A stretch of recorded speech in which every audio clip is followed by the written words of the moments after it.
High কমিশনে ঢুকে জাতির পিতার ছবি নিয়ে অপমান করেছে। এত সাহস কোথা থেকে পায় আমি জিজ্ঞাসা করি।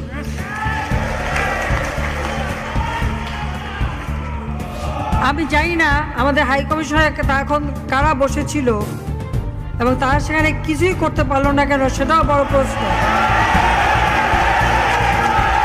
আর আমি আমার প্রবাসী যারা বাঙালি, না আমার প্রবাসী বাঙালিদেরও আমি বলবো যে যারা এই ঘটনাগুলি ঘটিয়েছে তারা চলাফেরা করে না, তাদের দেখেন না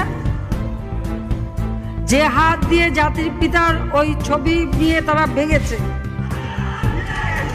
তাদের যা উপযুক্ত করা উচিত সেটা করতে হবে।